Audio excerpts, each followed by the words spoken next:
Oke, teman-teman, selamat malam semuanya. Malam Kak, Oke, malam. Sinyal saya aman, teman-teman? Aman, Kak. aman Kak. Aman, Kak. Ya, selamat malam semuanya. Sebelumnya saya mengucapkan selamat merayakan. Oke, Idul Fitri ya. Hari Raya Idul Fitri untuk teman-teman yang merayakan. Dan pastinya ini juga masih dalam suasana weekend dan teman-teman pada malam hari ini memberikan waktunya untuk belajar. Dan semoga saya berharap dan percaya materi pada malam hari ini boleh lengket, boleh dipahami, dan pastinya bermanfaat untuk teman-teman dan juga untuk saya. Oke, nah jadi teman-teman, perkenalkan saya Apoteker Novi, saya alumni apoteker Angkatan 93 dari Universitas Indonesia. Nah, UI itu sedang buka pendaftaran. Mungkin ada beberapa teman-teman di sini yang sedang persiapan nih untuk masuk atau sedang persiapan untuk ya mempersiapkan diri untuk seleksi masuk apoteker UI. Kalau ada kendala, boleh ya ditanya-tanya ke saya. Oke, atau ke kakak tutor lainnya ada kakak tutor Elia juga. Oke, ya. Sip, ada Gideon ya yang sedang persiapan ya. Oke deh, nanti boleh tanya-tanya langsung ya ke saya atau ke kakak tutor yang lain seperti itu. Oke, teman-teman. Dan hari ini free class kita fokus untuk membahas terkait insulin. Jadi, insulin itu adalah suatu hormon yang terdiri dari asam amino. Tubuh kita sendiri pun menghasilkan insulin. Ya, di organ mana insulin dihasilkan? Di organ pankreas, bagian sel beta. Nah, jadi kenapa pasien diabetes mellitus butuh insulin dari luar? Jadi pasien diabetes mellitus itu, teman-teman kan ada beberapa tipe ya. Ada tipe satu yang memang dia harus mutlak menggunakan insulin, diabetes tipe 2. Kalau diabetes tipe 2 itu biasanya pola hidup, teman-teman. Pola hidup. Nah, jadi didapatkan itu ketika pasiennya sudah dewasa ataupun mungkin remaja yang pola hidupnya kurang baik. Nah, jadi kalau DM tipe 2 itu tidak langsung insulin diberikan. Jadi diberikan dulu nih obat oral anti diabetes. Contohnya siapa? Metformin, glibenclamid, seperti itu. Lalu ada diabetes mellitus gestasional. Jadi, oke, bentar ya. Ada yang unmute. Oke. Jadi pasiennya terdiagnosa diabetes mellitus ketika pasiennya hamil. Nah, seperti itu. Jadi sebelumnya ketika pasiennya belum hamil, nah pasiennya tidak ada riwayat diabetes. Ketika pasiennya hamil, mungkin perubahan pola makan, pola hidup, hormon. Nah, jadi pasiennya terdiagnosa diabetes mellitus. Apakah semua ibu hamil akan terdiagnosa diabetes mellitus? Tidak, ya. Seperti itu. Ini tadi adalah tipe-tipe diabetes mellitus. Nah, jadi pada malam hari ini kita akan bahas yang namanya insulin. Ya, jadi insulin itu teman-teman pemberiannya tidak secara oral ya. Bentar ya, pen saya ini. Oke. Insulin itu pemberiannya tidak secara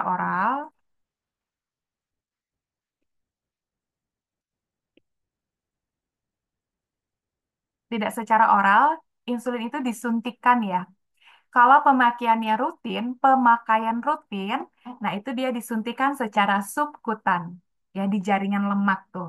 Di mana aja? Di bagian perut, paha bagian dalam, lengan bagian dalam, seperti itu. Tapi kalau misalnya pemberiannya itu dalam kondisi urgent, ya misalnya pasiennya masuk IGD, dicek, pasien punya riwayat diabetes mellitus, terus dicek ternyata kadar gula pasien itu lebih dari 500. Nah, itu kan kita butuh yang kerja cepat. Nah, itu diberikan secara intravena gitu. Jadi, kapan diberikan secara intravena untuk kondisi-kondisi khusus? Ya, contohnya yang tadi, kondisi gawat darurat. Tapi kalau pemberian rutin itu diberikan secara SC, subkutan, seperti itu.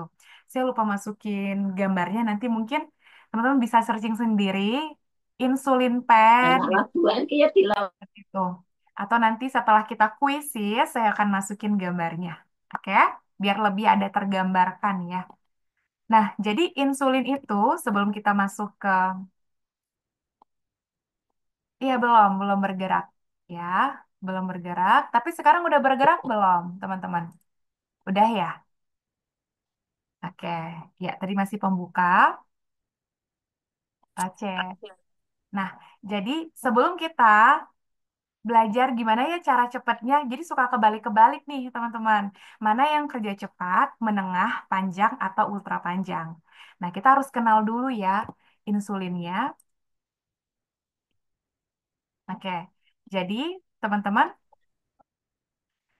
ini dia ya untuk jenis-jenis insulin. Jadi insulin itu ada yang kerjanya cepat, pendek, menengah, kerja panjang, bahkan ultra panjang. Nah, kenapa ada variasi insulin seperti ini? Sederhananya, teman-teman, secara biologis, secara alami, tubuh kita memproduksi insulin itu ketika kita sedang istirahat tidur. Posisi kalau kita sedang istirahat tidur, tentu kita tidak makan, ya, tidak ada asupan karbohidrat, gula dari luar tubuh. Nah, yang kedua, insulin itu diproduksi ketika kita sedang atau setelah makan, gitu. Jadi, dibuatlah insulin yang mengikuti bagaimana fisiologis tubuh kita. Jadi ada insulin kerja cepat dan pendek. Ini nanti kemana nih? Diarahkan atau biasanya diresepkan gitu ya, atau sesuai pedoman. Nah, ketika pasiennya, ini pasien diabetes mellitus, nah biasanya kan kalau kita mau cek lab, laboratorium, ada tuh yang dianjurkan misalnya puasa terlebih dahulu. Untuk melihat apa? Kadar gula darah puasa misalnya. Jadi kalau kadar gula darah puasanya tinggi, maka nanti diberikan apa? Insulin kerja menengah, kerja panjang, atau ultra panjang. Oke. Nah, tapi kalau nanti insulin kerja, sorry, tapi nanti kalau kadar gula darah 2 jam setelah makan, itu ada di pedomannya, gula darah 2 jam postprandial, itu tinggi. Nah, yang diberikan apa? Insulin kerja cepat atau kerja pendek. Jadi untuk diabetes mellitus ini, teman-teman kita sebelumnya ada free class-nya. Nanti bisa dilihat di YouTube-nya Pujiwang Apotekar. Nanti lihat dulu part satunya kalau mau lebih detail lagi. Kalau part satunya itu ngebahas tentang oralnya. Kalau yang ini ngebahas tentang injeksinya, insulin. Seperti itu ya. Jadi teman-teman, ketika pasien ditegakkan diagnosanya menderita diabetes mellitus, salah satu parameter ujinya adalah HbA1c. Ya, kita masuk ke sini dulu.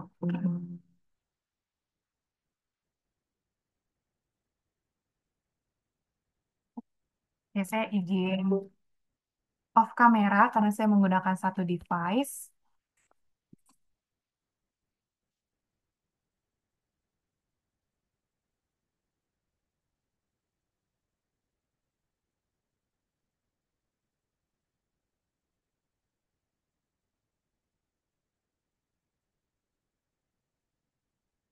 Oke. Jadi salah satu yang dilihat gitu ya, yang signifikan adalah nilai HbA1c. Kalau di soal ditanya berapa target nilai HbA1c pasien yang sudah mengkonsumsi obat oral ataupun sudah menggunakan injeksi insulin, maka jawabannya berapa teman-teman? Kurang dari 7%. Oke, bentar ya. Belum, belum ya. Seperti itu. Oke, ingat ya, sasarannya itu adalah kurang dari 7%. Oke. Nah, lalu kapan sih insulin ini diberikan? Nah, ketika misalnya teman-teman kita lihat, ketika diperiksa nilai HbA1c-nya itu kurang dari 7,5%. Ingat ya, ketika diperiksa kurang dari 7,5%. Nah, lalu diberikanlah monoterapi, misal metformin. Lalu setelah 3 bulan dievaluasi. Jadi proses mengevaluasi obatnya ini sudah cocok belum dosisnya, terus sudah cocok atau belum dosisnya untuk menurunkan kadar gula darahnya, itu 3 bulan teman-teman masa untuk evaluasinya. Nah, ternyata belum tercapai nih nilai HbA1c-nya kurang dari 7%. Maka lanjutlah kombinasi dengan dua obat. Nah, kombinasi dua obat ini teman-teman udah bisa obat oral ya, golongan sulfonylurea misalnya dengan insulin, tapi insulin basal. Ya, jadi memang sasaran pertamanya itu adalah sasaran itu artinya target ya. Targetnya itu adalah mengendalikan dulu ya, mengendalikan dulu kadar gula darah pasien ketika puasa. Jadi kalau puasa itu artinya basal ya, teman-teman. Jadi ada istilah lagi yang teman-teman harus pahami. Ada namanya insulin itu insulin basal. Tiba-tiba muncul basal ya. Apa ini basal? Basal dan prandial. Oke. Ingat aja basal itu puasa. Puasa itu ketika kapan? Ketika pasiennya tidur di malam hari, misalnya gitu. Ya, jadi kan biasanya kalau istirahat itu estimasi 8 jam ya, teman-teman ya, sepertiga dari total satu hari. Nah, jadi basal itu puasa, tidak ada asupan makanan. Berarti insulin yang bagaimana? Insulin yang kerja panjang. Seperti itu. Nah, kalau prandial apa? Prandial itu makan. Jadi insulin yang kerjanya cepat dan menengah. Sorry, menengah. Cepat dan short. Short itu pendek. Short acting. Kenapa? Karena insulinnya nanti akan mengendalikan atau menurunkan kadar gula darah pasien setelah makan. Gitu. Jadi insulin itu ada istilah basal dan prandial. Prandial ingat ya teman-teman ya. Berarti mengendalikan kadar gula darah setelah makan. Berarti kita butuh yang kerja cepat ataupun kita butuh yang kerja pendek gitu. Oke, karena rentang kita misal sarapan pagi jam 7, jam 12 kita sudah makan lagi kan. 7 ke 12 itu mungkin sekitar 5 jam. Tapi kalau misalnya basal, puasa itu kan lebih panjang jamnya, waktunya gitu. Jadi kalau insulin basal, puasa, ingat yang tadi ada menengah, yang sedang, panjang, dan ultra panjang gitu. Oke, semoga teman-teman bisa memahami. Karena ketika teman-teman paham, jadi lebih mudah seperti itu.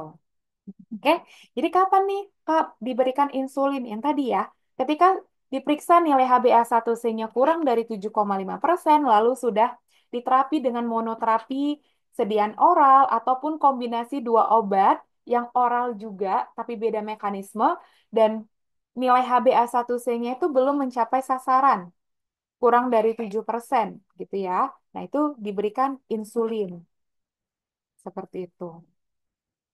Oke. Nah, jadi yang diberikan insulin apa kalau lebih detail lagi ya? Insulin basal. Lalu, Kak, ketika itu kan ada prosesnya ya, ada tahapnya ya teman-teman. Oral dulu, dievaluasi belum turun nilai HbA1c-nya, baru dikombinasi dengan insulin. Tapi Kak, kalau misal, kapan ya kondisi langsung aja dikasih insulin? Nah, kondisi yang pertama tadi gawat darurat. Yang kedua, adalah ketika diperiksa nilai HbA1 pasien itu lebih dari 9%. Itu langsung ya. Diberikan insulin itu boleh seperti itu. Oke. Nah, ini terkait insulin. Teman-teman boleh catat dulu kalau ada yang mau ditanyakan, boleh ditanyakan. Jadi teman-teman sekarang sudah tahu istilah insulin basal prandial, lalu kapan insulinnya diberikan, seperti itu ya. Nah, sebelum ke situ saya sedikit flashback ya. Apa sih hubungan insulin dengan kadar gula darah? Pasien diabetes mellitus itu kan berhubungan dengan kadar gula darah ya, kadar gula yang ada di dalam darah. Lalu HbA1c, Hb itu hemoglobin, teman-teman. Hemoglobin itu adalah bagian dari komponen sel darah merah. Oke. Jadi Hb itu yang mengikat glukosa gitu. Jadi A1C ini adalah jenis glukosanya yang mengikat hemoglobin, bagian dari komponen sel darah merah. Itu poin yang pertama yang teman-teman harus tahu istilahnya. Poin yang kedua, Oke, bentar ya untuk pertanyaan. Ini tuh jadi nanti saya lupa apa yang mau saya sampaikan. Aduh, saya jadi lupa. Bentar.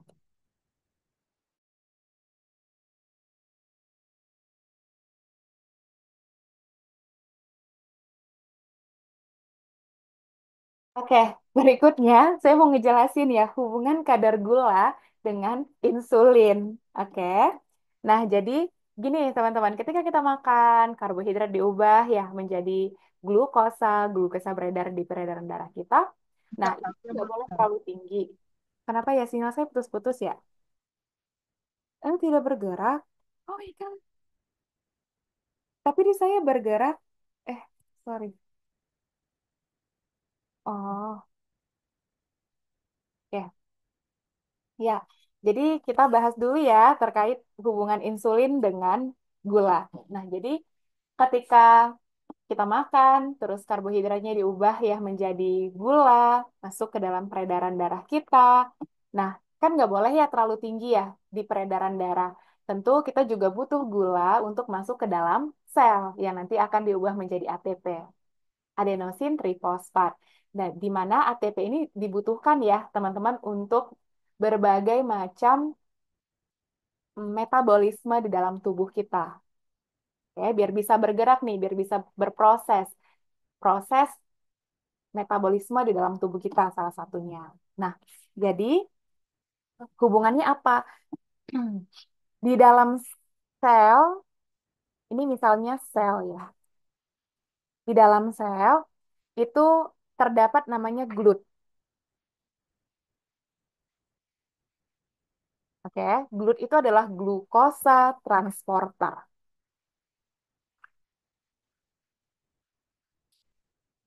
Transporter. Oke. Jadi glukosa transporter ini bayangkan seperti bus ya, Transjakarta misalnya seperti itu. Oke, jadi kan bus itu kan dia sebagai media ya, media untuk membawa penumpang. Oke, penumpangnya siapa? Penumpangnya itu adalah glukosa.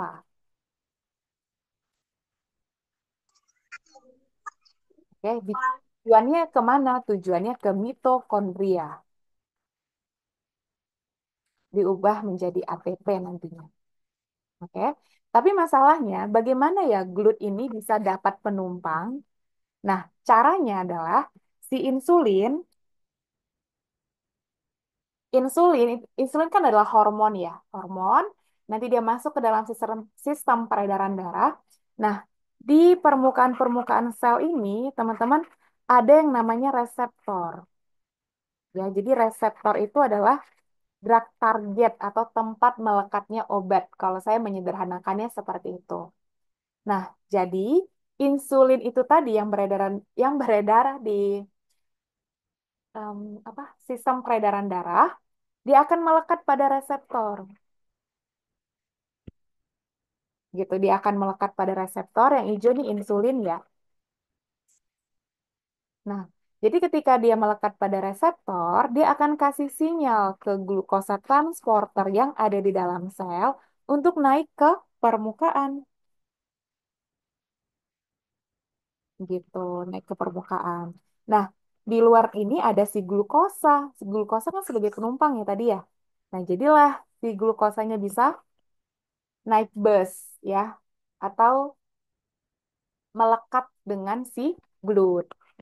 Baru pergilah ke mitokondria yang nanti akan diubah menjadi ATP.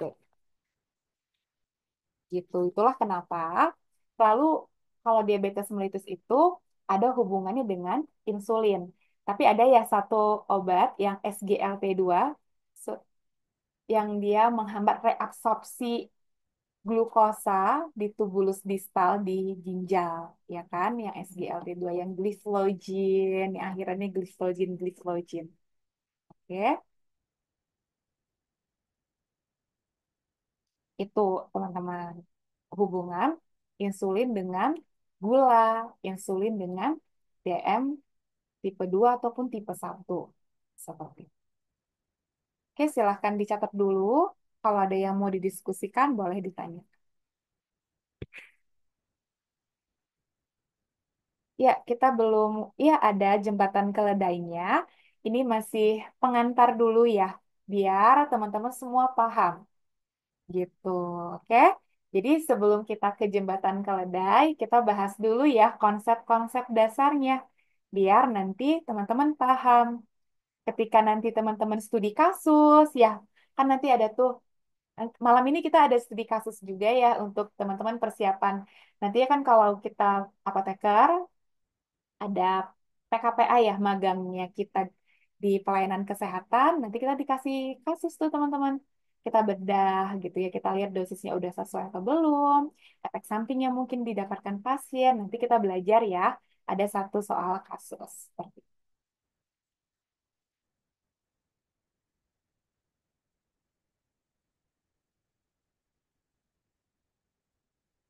Oke, ada pertanyaan, Kak, GLUT itu glukosa transporter. Iya,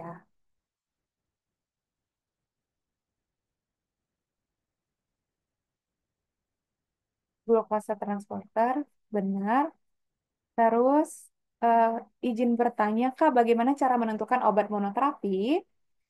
Apakah melihat mekanisme kerja obat atau tipe DM pasien? Oke, teman-teman, ada pertanyaan bagus dari Nindya. Oke, saya boleh minta bantuan yang mungkin udah mengikuti dari awal. Teman-teman, jawabannya apa? Monoterapi kombinasi kita lihat dari parameter apa? Nilai apa, teman-teman? Boleh dijawab di kolom chatnya. Habis. Good, HbA1c. Oke. Kurang dari berapa persen yang monoterapi, teman-teman? Nggak apa-apa, boleh ya yang mau buka mikrofonnya. Good, kurang dari 7,5%. Kita lihat di sini ya. Kita pakai pedoman, oh sorry, ini yang nanti. Kita pakai pedoman yang dari Parkeni ya, di tahun 2021. Oke, kurang dari 7,5% HbA1c-nya. Ketika diperiksa, nah itu baru monoterapi. Oke. Nah, kalau misalnya dibalik teman-teman, sasaran atau target HbA1c pasien yang sudah Yang mengkonsumsi ke sini nggak dolan kok nggak nyambung sih. HbA1c pasien yang mengkonsumsi obat oral ataupun sudah diberikan insulin itu berapa teman-teman? Target HbA1c-nya. Ketika sudah mengkonsumsi obat oral antidiabetes ataupun sudah menggunakan insulin. Berapa targetnya? Di Kita bisa bawah tuh. lihat. Ya, benar ya. Kurang dari 7%. Untuk kita mengevaluasi apakah obatnya sudah efektif dan efisien. Kurang dari 7%. Jadi jangan kebalik-kebalik ya. Kurang dari 7,5% atau saat pemeriksaan lebih dari 7,5% ini untuk menentukan obatnya. Tapi untuk melihat apakah obatnya sudah efektif, sudah efisien, nah itu kita lihat dari nilai HbA1c-nya harus kurang dari 7%. Gitu. Oke. Terus pertanyaan berikutnya, kamu tanya di kondisi apa pasien boleh berhenti memakai insulin? Oke, kira-kira teman-teman, kapan nih kondisi pasien berhenti insulin? Ketika kadar gula darahnya tinggi atau ketika kadar gula darahnya ngedrop, turun?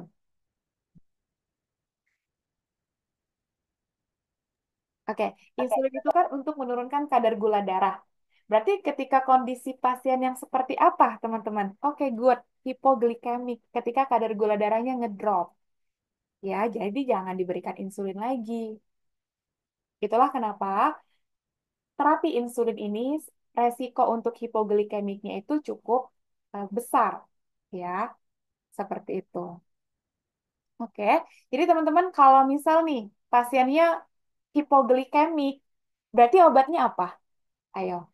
Sediaan infus. Ada infus, ada sediaan yang dia 25 mili. Dextrose. Iya, good. Gitu. Oke. Ya, udah paham ya sekarang ya ada insulin basal prandial, terus apa hubungan insulin dengan gula, terus kapan insulin ini diberikan terapinya. Nah, kita sekarang masuk nih ke jenis-jenis insulinnya. Ya, tadi saya jawab dulu ya pertanyaan dari, saya lupa, ingat, ingat saya di depannya ada Muhammadnya gitu ya, kalau nggak salah tadi bertanya ya. Saya join nggak ya? Jadi saya udah nggak kelihatan lagi, tapi yang saya ingat, Kak, kenapa ya metformin itu digunakan untuk pasien yang menderita atau terdiagnosa PCOS? Ya benar. Jadi metformin itu punya off-label untuk indikasi PCOS itu sendiri. Nanti hubungannya dengan hormon, teman-teman. Karena insulin itu sendiri kan hormon juga ya. PCOS itu kan berhubungan dengan hormon. Nah, nanti dia di situ hubungannya. Seperti itu. Lalu, Kak, penyakit DM itu tidak bisa sembuh 100% atau seumur hidup. Apakah pasien DM boleh berhenti mengkonsumsi obat DM jika BA1C-nya sudah sesuai target? Ya, oke. Untuk pertanyaan Raisa, ini pengalaman saya gitu ya. Kebetulan anggota keluarga saya ada yang diabetes mellitus. Nah, jadi ketika pola hidupnya kita ubah dari makanan, kita benar-benar jaga yang gorengan-gorengan itu udah nggak dikonsumsi sama sekali. Konsumsinya itu misalnya ikan. Ikan itu dikukus, ayam juga dikukus, tapi tetap terpenuhi ya. Nasinya juga pokoknya sesuai karena kita diskusi juga dengan ahli gizi. Nah, nilai HbA1c-nya itu bahkan di angka saya lupa 3 atau 2-an gitu. Turun drastis. Terakhir berhenti konsumsi obat seperti itu. Tapi berhenti konsumsi obat ini tentu kita harus diskusikan dulu ke dokter. Dan itu prosesnya tidak cepat, instan. Itu ada sekitar 1 tahunan. Ubah pola hidup dari makanan, aktivitas. Nah, akhirnya berhenti konsumsi obat DM. Seperti itu. Oke, jadi dengan catatan kita harus konsultasikan ke dokter dan juga kalau misalnya untuk makanan, saya sarankan boleh konsultasikan ke ahli gizi. Jadi kita tahu berapa porsinya, nasinya, terus ikannya, sayurnya, gitu. Terus buah-buahan yang boleh mana tidak. Terus kalaupun boleh berapa porsinya, itu benar-benar harus dijaga seperti itu dan berhasil ya. Pengalaman eh, dari pengalaman pribadi ya bisa dibilang seperti itu.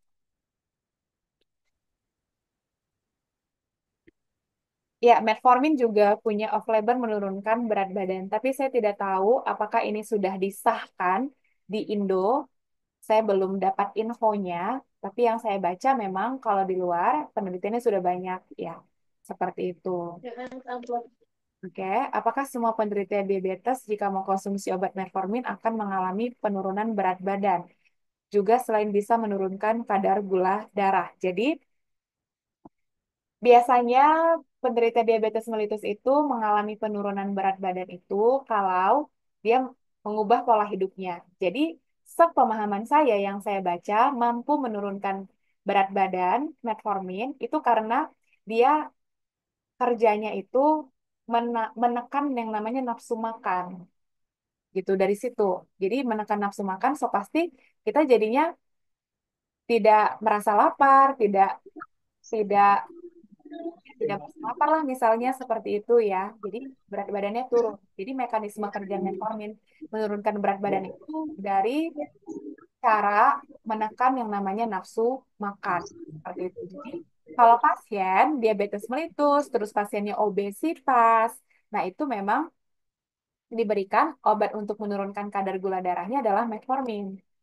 Oke, karena kalau diberikan golongan sulfonylurea itu bisa meningkatkan berat badan efek sampingnya. Kayak di soal kalau teman-teman melihat gitu ya, pernah keluar juga di ujian seleksi masuk apoteker, ada tuh pasiennya memiliki BMI misalnya lebih dari batas normal. Lalu kadar gula darahnya sekian. Obat untuk menurunkan kadar gula darah, berarti kita kasih apa, teman-teman? Kalau BMI pasiennya obesitas, terus pasiennya juga punya kadar gula darah yang tinggi, berarti apa, teman-teman? Oke, benar ya, metformin. Semaglutide yang akhirannya tidak-tidak, itu golongan apa, teman-teman? Mungkin teman-teman yang udah ikut kelas pejuang apoteker, luraglutide, itu golongan apa, teman-teman? Dari huruf J, G, G, G. Oke, Rin. Betul, Fayumi, GLP-1. Glukosa like peptida 1.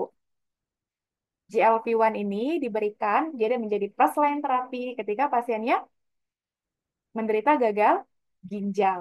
GVR-nya kurang dari 30. Oke.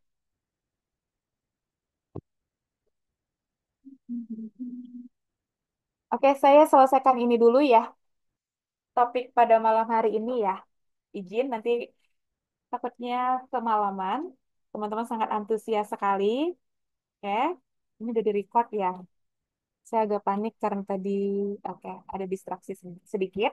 Kita selesaikan ini dulu ya. Nanti di akhir baru kita discuss kembali. Nah, jadi insulin kerja cepat itu ada siapa aja? Ada Lispro, Aspart, Glulisin, dan Faster Aspart. Oke. Nah, lalu insulin kerja pendek itu ada Humulin dan ada Actrafit. Dan insulin manusia kerja menengah NPH itu ada Humulin N, jadi beda nih, ada yang R, ada yang N. Kenapa bisa beda, Kak? Jenis asam aminonya yang divariasikan. Oke, jadi kenapa ada insulin kerja cepat, menengah, kerja panjang, dan ultra panjang? Itu kita lihat dari variasi asam aminonya. Lalu ada analog kerja panjang. Kerja panjang ada gelargin dan determir. Lalu ultra panjang ada Decludec dan gelargin U300. Jadi kalau gelargin aja itu kerja panjang, kalau gelargin U300 itu ultra panjang. Oke. Nah, cara mengingatnya, teman-teman, teman-teman bisa pakai istilah ini. Itu lagi banyak ya dinyanyiin gitu kan. Nah, ini ibaratnya sebuah cerita terkait penggolongan insulin. Ya, Lisa dan Aspart sangat cepat gulung dokumen. Jadi di baris pertama itu adalah insulin kerja cepat.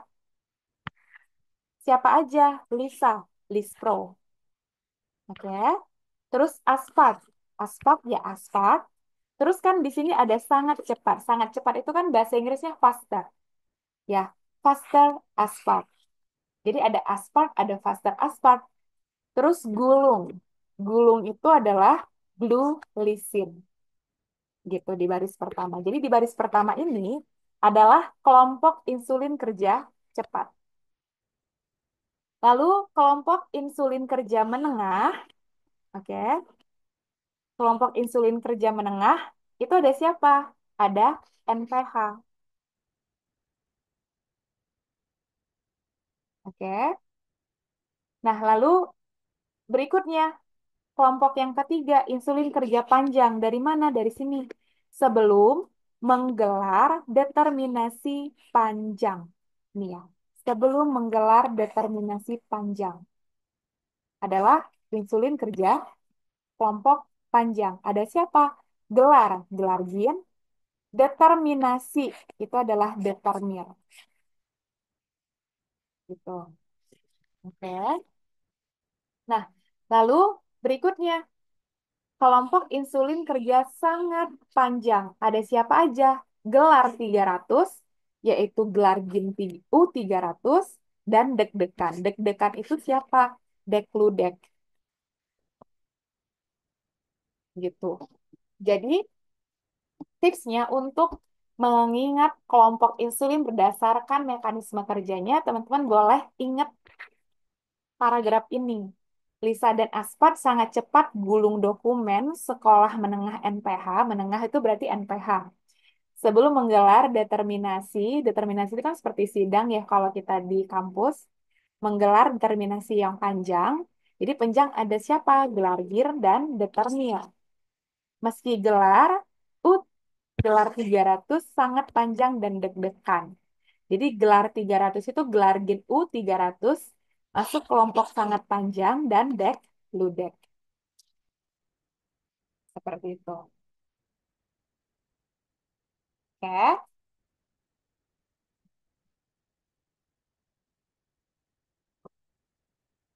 Nah, ini ada lagi insulin campuran, analog campuran, seperti itu ya, teman-teman. Oke. Nah, kita kuis dulu ya. Sebelum kuis, izin ya teman-teman. Jadi sekarang kita lagi buka untuk batch April. Jadi untuk batch April ini pastinya kita sudah menggunakan sistem LMS, Learning Management System, di mana teman-teman bisa mengerjakan tryout, itu sistem CBT, Computer Based Test, yang sudah ada waktunya. Terus teman-teman bisa lihat mana jawaban yang benar, mana jawaban yang salah. Lalu nanti ada 3 kali TO berbasis TBC, ada 12 kali live ya. Nanti kalau teman-teman berhalangan, kita juga menyiapkan yang namanya recording, perekaman, ya, yang bisa diakses selama 2 bulan. Terus rekaman tersedia, modul, jadi diharapkan nanti teman-teman baca modul dulu, biar nanti pas kelas makin align ya, yang dibaca dengan apa yang disampaikan oleh kakak tutornya. Lalu ada pretest dan juga kuis untuk setiap pertemuannya. Oke, lalu kita ada berapa banyak topik? Ada 86 topik ya, kefarmasian. Oke, plus soal wawancara. Jadi kita selipin tuh teman-teman soal wawancara kefarmasian di setiap sesi kelas gitu ya. Jadi tidak hanya kita bahas konsep, lalu kita latihan soal pilihan ganda, kita juga latihan latihan pertanyaan wawancara gitu. Oke. Lalu ada TO-TPA ya, dan psikotes. Satu soal itu teman-teman kerjakan di akun LMS-nya, nanti setelah mengerjakan itu keluar pembahasannya. Oke, teman-teman, kalau saya pribadi, saya sangat sarankan untuk teman-teman join kelasnya dan juga boleh nih di order bukunya. Jadi makin banyak nanti latihan-latihan soalnya gitu. Oke, jadi teman-teman, Kak, itu soal-soalnya masih relevan tidak ya? Tentu masih relevan, teman-teman. Jadi ingat ya, ketika kita bisa paham konsep, bagaimanapun variasi soalnya, kita bakalan paham gitu. Jadi kenapa kita butuh banyak soal? Supaya makin paham lagi, makin banyak lagi nih memperkaya pengetahuan kita. Seperti itu. Oke. Nah, jadi ada edisi 1 dan edisi 2. Jadi edisi 2 itu bedanya apa? Kalau di edisi 2 ini, teman-teman, kita ada soal wawancara, soal OC, dan juga soal TPA. Pastinya juga ada soal kefarmasiannya. Seperti itu. Tapi kalau di edisi pertama, ini memang semua soalnya itu adalah kefarmasian. Gitu. Oke. Jadi kalau misalnya mau lebih banyak lagi soal kefarmasiannya, boleh edisi yang pertama. Ini sudah edisi revisi ya, teman-teman. Kita sudah update. Ya. Nah, ini untuk jadwal kelasnya, kita start di tanggal 12 ya. Ini hari Sabtu itu tanggal 12 ya, teman-teman. Kita salah buat tanggal. Oke? Seperti itu. Oke. Kita kuisis dulu ya, teman-teman boleh join di kelas kuisisnya ya. Oke, kita mulai ya untuk kuisisnya.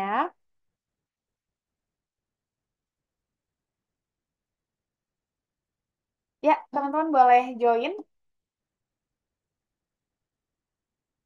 Masih bisa, yang pendaftaran Maret kemarin masih bisa mengerjakan TO, post-test, pre-test di akun LMS-nya. Ya, saya fokuskan untuk menyelesaikan target kita pada malam hari ini ya, terkait insulin dan lain-lain. Nanti setelah itu kalau mau bertanya, boleh ya. Kenapa orang diabetes cenderung kulitnya suka gatal, mulutnya suka kering? Yang tadi hubungannya dengan apa? Gula yang tinggi. Hubungannya ke situ. Oke, sambil saya menunggu ya. Dari obat DM ada yang sedang viral terkait konten berawal dari satu obat DM menjadi 19 obat, Kak. Nah, gini, kenapa bisa banyak? Terkadang kan bukan terkadang ya, sering kali di prakteknya ditanya keluhan Bapak apa lagi atau Ibu apa lagi. Oh, saya pusing misalnya. Saya kesemutan, saya demam, saya flu. Itu kan beda-beda ya teman-teman obatnya ya. Nah, jadi diresepkanlah obatnya sesuai dengan gejala pasien. Makanya bisa banyak jumlah obatnya seperti itu.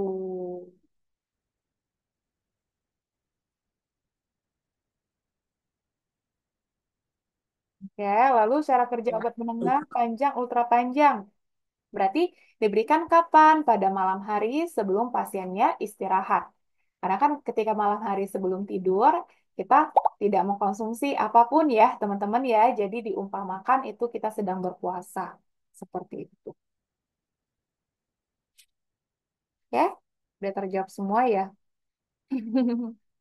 Oke, teman-teman boleh kasih stiker ya, biar makin lucu-lucu ya. Oke, jadi boleh diramekan di kolom chatnya. Pasien 57 tahun, terus di sini kadar gula darah sewaktu. Sewaktu itu ya ketika pasiennya datang lalu diperiksa seperti itu, teman-teman. Oke, Pars 20. Membutuhkan regulasi insulin kerja cepat. Maka siapa tuh cepat, teman-teman? Lisa, ya betul, Lispro ya.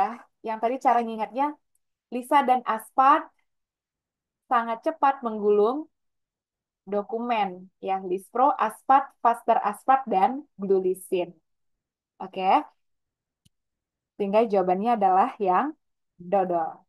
Oke, untuk soal nomor 2, di bawah ini jenis insulin dengan mekanisme kerja yang sama. Mekanisme kerja yang sama dengan Lispro, teman-teman. Jadi kalau jawab soal klinis itu, tipsnya atau triknya, baca dulu apa sih pertanyaannya, itu biasanya di akhir-akhir. Gitu, untuk mempersingkat waktu. Ingat ya. Nah, Lispro, siapa tuh yang sama dengan Lispro, teman-teman? Good, glulisin, gulung. Ya, Glargin U300 itu ultra panjang. Glargin aja itu panjang. Degludec, Degludec, teman-teman apa? Mekanisme dia masuk kelompok yang kerja apa? Degludec, teman-teman. Oke, good. Ultra panjang. Oke, ya, good. Ya. Kalau determinasi, berarti panjang. Oke. Masuk lagi soal nomor 3. Di sini, bagaimanakah aturan pakai dari insulin long acting atau insulin basal? Berapa kali, teman-teman? Long acting? Kalau menengah NPH itu bisa dibagi dua, pagi dan malam. Tapi kalau long acting yang kerja panjang, sangat panjang, itu diberikan pada malam hari. Ya, pada malam hari, good. Cukup sehari satu kali subkutan. Good. Yang A.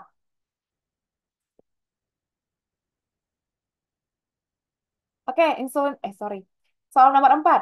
Di sini kita baca, bila pasien menginginkan penggunaan insulin untuk memelihara glukosa darah puasa.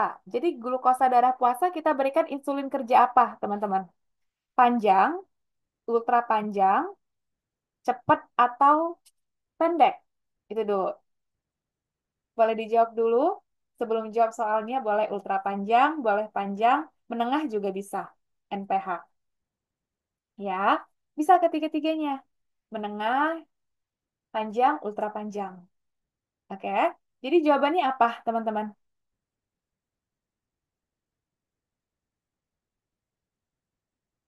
Leonita, insulin glargin. Oke, yang lain berarti glargin itu adalah insulin kerja panjang. Good. Kalau humulin, tadi humulin itu ada yang R, ada yang N, ya kan? Ingat aja, R itu adalah rapid, cepat gitu. Jadi dia adalah insulin kerja pendek. Kalau yang N baru N. Oke. Nah, ini kita masuk ke studi kasus ya. Untuk nambah pengalaman kalian, pengetahuan kalian juga. Ini udah di-record kan? Oh, udah. Eh, udah. Nah, jadi di kasus soal nomor 9, ini tuh ada di buku kajian resep sistem endokrin, teman-teman. Nah, kita lihat ya di sini dari studi kasusnya, hasil parameter pemeriksaannya kadar gula darah sewaktunya itu 300, puasa 150, HbA1c-nya teman-teman 8,2%. Ini cukup tinggi ya. Oke, berarti dia masuk ke yang mana? Kategori yang kedua ini. Ketika diperiksa lebih dari 7,5%, nilai HbA1 pasien bisa dikombinasi atau diberikan insulin basal, menengah, panjang, ultra, panjang. Ingat ya, basal itu yang tiga itu, teman-teman. Oke, nah kita lihat di sini. Kita cocokologikan gitu ya. Pasiennya diberikan insulin Lantus. Sehari sekali 12 unit. IU itu adalah unit. Oke. Nah, ini tadi masuk ya ke pertanyaan di kolom chat, Kak. Dari satu obat sampai banyak obat gitu ya. Nah, ini contohnya gitu. Jadi pasiennya itu tidak DM aja. Nih lihat. Pasien yang ngeluh nih sedang batuk berdahak, dikasihlah asetilsistein. Ini bukan 20 miligram ya, 200 miligram. Ya, dan juga diberikan di sini ceftriaxone untuk antibiotiknya. Terus Kak, ini kenapa ada vitamin B kompleks? Ya, oke. Jadi teman-teman, pasien diabetes mellitus itu, ya, ini kan cukup panjang ya DM ini. Maksudnya cukup panjang itu cukup lama biasanya diderita oleh pasien. Jadi dia bisa merusak sistem saraf salah satunya. Pada kadar gula darah yang tinggi itu. Nah, jadi apa yang terjadi? Pasiennya merasakan yang namanya kesemutan, neuropati repairs. Jadi sistem saraf tepinya ini terjadi gangguan. Ya, jadi kesebas-kebas gitu. Oke, kalau saya bilang kesemutan sepertinya itu awam ya semua. Kita tahu semutan tuh kayak kebas-kebas gitulah teman-teman. Di jari-jari tangan biasanya. Nah, jadi diberikan apa obatnya? Salah satunya adalah vitamin B kompleks yang di dalamnya ada vitamin B12, cyanocobalamin gitu. Oke. Nah, kita fokusnya ke lantus ya. Lantus itu isinya apa? Glargin. Teman-teman, glargin. Glargin itu panjang atau ultra panjang. Sebelum menggelar determinasi panjang. Berarti Glargir itu kerja good. Panjang. Panjang. Oke, berarti make sense ya dengan regimen logarit algorit algo algoritma terapi DM tipe 2. Ketika HbA1c-nya lebih dari 7,5%, diberikan dulu insulin basal. Jadi kalau teman-teman bisa nih download, nanti boleh dibaca. Jadi emang target terapi sasaran pertamanya itu adalah untuk menormalkan atau menurunkan kadar gula darah puasa atau basal. Oke. Nah, selanjutnya kita lihat apakah 12 unit ini dosisnya itu masuk indeks terapi ya, dosisnya. Nah, kita lihat teman-teman di sini. Jadi, untuk menghitung dosis insulin itu ada insulin harian total, ya, yang nanti biasanya kan kalau ini tunggal ya, nanti ada lagi tuh yang dia kombinasi insulin kerja cepat sama kerja panjang. Itu nanti beda lagi. Jadi dari total awal dibagi lagi 60-40, 60-nya nanti dibagi 3 lagi untuk insulin kerja cepat, lalu 40-nya untuk insulin kerja panjang yang digunakan sebelum tidur. Oke. Nah, ini kalau misalnya basal analog atau beta NPH insulin. Jadi basal analog udah tahu dong, insulin menengah, panjang, ultra panjang. Nah, itu kita start 10 unit atau tadi kan 12 unit atau 0,1 sampai 0,2 unit per kilogram berat badan untuk satu hari. Jadi 0,1 sampai 0,2 untuk 1 kilo berat badan. Nah, berarti artinya apa? Kita kalikan dengan berat badan pasien. Coba. Nah, ini dia. Tadi kan dikasih dosisnya ke pasien 12 unit. Kita hitung. Ini dosisnya udah tepat belum? Gitu ya. Kita hitung pakai yang di sini. Tadi kan 10 unit dulu. Atau bisa pakai yang rumus ini kan. Nah, jadi kita nggak bisa langsung salah, kayak salah ini. Harusnya kan 10 unit, kan tidak. Kan ada atau di sini. Oke. Nah, coba teman-teman hitung. Pasiennya berat badannya 70 kilo. Berarti rentang dosisnya berapa itu, teman-teman?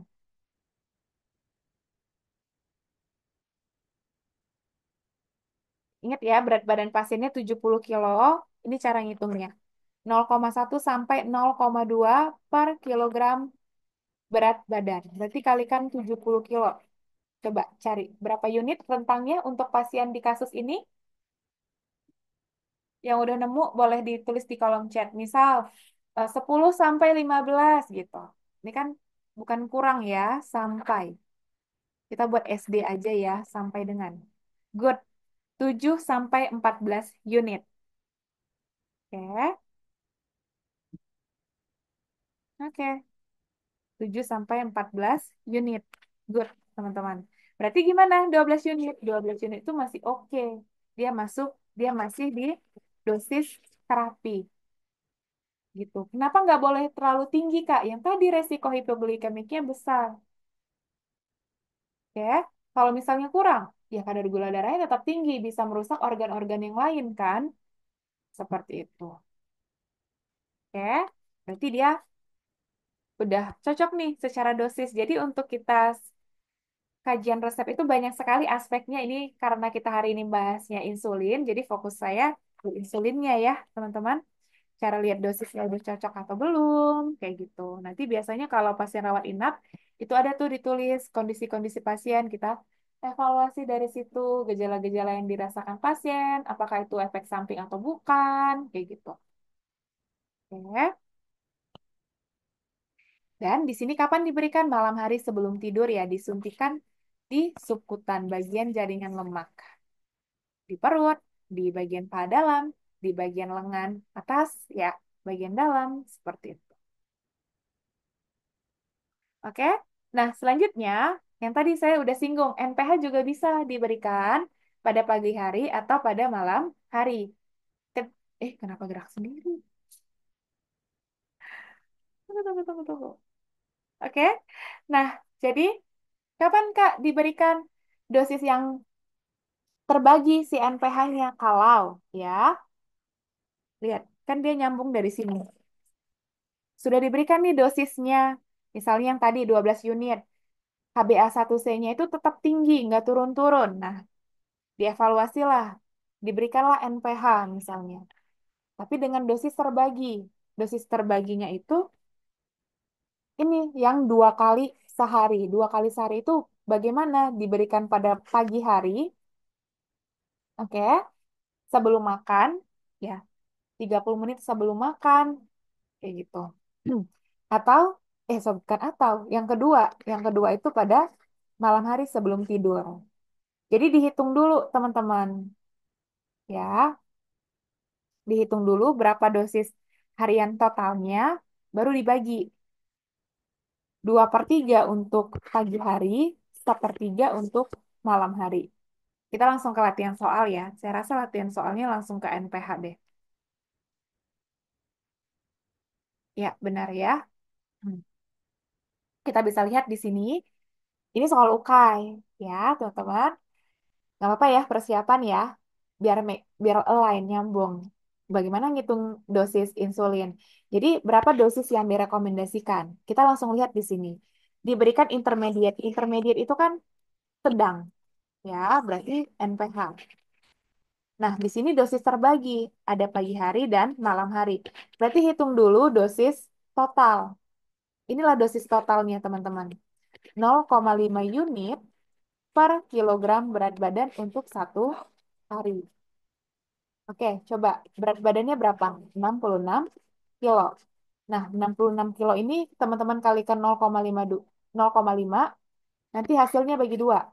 Pagi 2/3, jadi hasilnya kalikan 2/3, malam 1/3. Ya, good. 33 unit. Nah, 33 dikali 2/3. Ini kan 33 dibagi 3, 11 ya. 11 kali 2, 22. Ini juga 11. Ditotalin tetap 33 unit. Hmm, Kayaknya jawabannya apa? Yang E.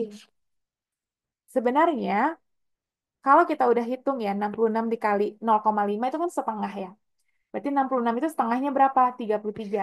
Kita bisa cross-check teman-teman dari opsi A sampai E. Kita totalin aja.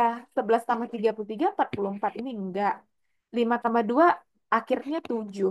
8 tambah 3, akhirnya satu. Ini juga bukan. 4 tambah 2, 6 akhirnya. Kan enggak. Kita kan butuh 33. 22 tambah 11 kan 33. Itulah kenapa jawabannya yang E. Gitu. Tapi ini kan terbantu sama opsi. Mana tahu ya kan? Nanti ditukar-tukar mirip-mirip angkanya. Hitung dulu dosis totalnya. Kalau dia terbagi NPH, ingat pagi itu 2/3, malam itu 1/3. Yang tadi logikanya kalau saya menghubungkannya kayak gini. Satu hari itu kan kita ada 24 jam ya teman-teman ya. Di mana 8 jam pada malam hari kita gunakan untuk istirahat. 16 jamnya kita beraktivitas, kita makan, ada asupan karbo dan lain sebagainya. Jadi kan dua kali lipatnya ya, gitu. Jadi 16 jam itu kan satu hari 24, berarti kan 16/24 ya. Ini kalau dibagi 8 kan 2/3. 8 jam seper 3. Gitu. Menghubungkannya ke siklus bagaimana kita beraktivitas.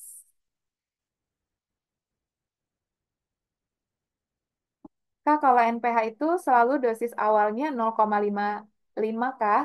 Ya, selalu dosis awalnya 0,5 unit per kilogram berat badan. Tapi kalau misalnya kalian ikut-ikut TO gratis misalnya, ditulis di sini dosis awalnya 1 unit per kilogram berat badan. Nah, teman-teman boleh ikutin seperti itu. Kalau dari sumber yang dipakai, yang saya pakai, mana sumbernya ya? Ini, ya kita mulai dari ini. 0,5 unit per kilogram berat badan untuk per harinya. Apa ini gerak sendiri ya?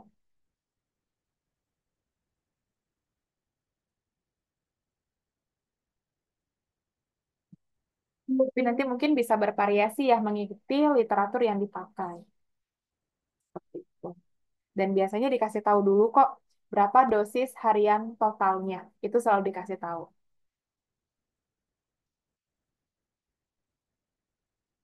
Oke, berarti untuk soal nomor berikutnya, teman-teman udah bisa jawab dong. Degludec berarti dia termasuk insulin? Boleh ditulis di kolom chat. Oke, benar. Long acting, extra, ultra. Ya, ultra long acting. Oke, benar.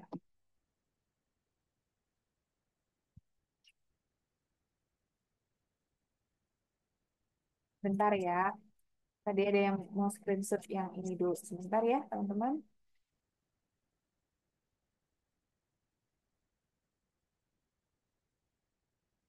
Ih, kenapa ya ini?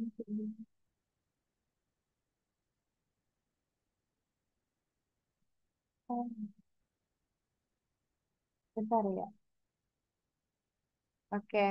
Ya, silakan di screenshot yang tadi di WA, yang tadi chat saya secara pribadi.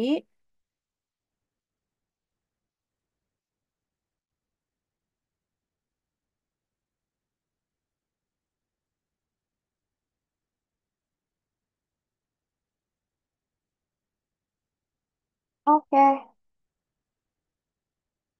Sepertinya Dev adalah soal penutup kita pada malam ini.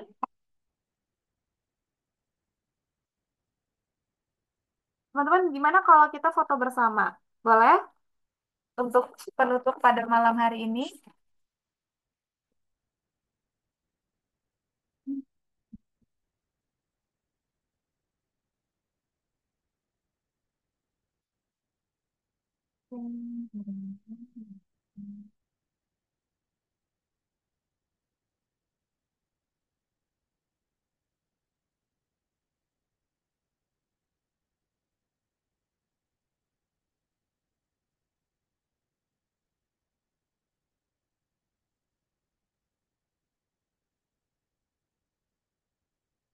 Oke deh. Nih ya, teman-teman untuk topiknya apa aja? Nih ya, topiknya sangat lengkap sekali. Untuk clinical farmasinya ada 27 topik. Lalu untuk pharmaceutical science 21 topik. Social behavior administration-nya ada 20 topik. Biologi farmasi di dalamnya bahan alam dan juga mikrobiologi. Ada 11 topik dan kimia farmasi ada sekitar 7 topik ya, teman-teman. Ini untuk topik-topik yang akan dibahas. Nah, teman-teman boleh ya, boleh banget ditunggu partisipasinya untuk batch April. Kalau teman-teman mau yang paket kelas dan buku, teman-teman boleh check out dulu bukunya dari Shopee ataupun dari Tokopedia. Nanti pembayarannya yang didiskon ya, teman-teman ya. Jadi 164.000 seperti itu. Oke, see you batch April teman-teman. Semoga ilmu pada malam hari ini bermanfaat. Sorry ya kalau ada gangguan teknis dan ada ucapan saya yang salah, saya mohon maaf dan ini juga masih suasana Lebaran, semoga dimaafin teman-teman.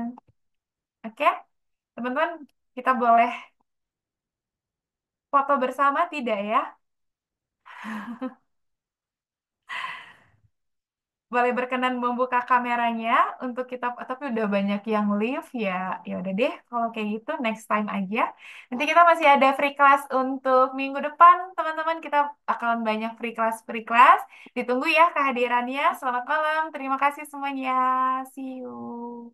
Semangat jadi sejawat apoteker.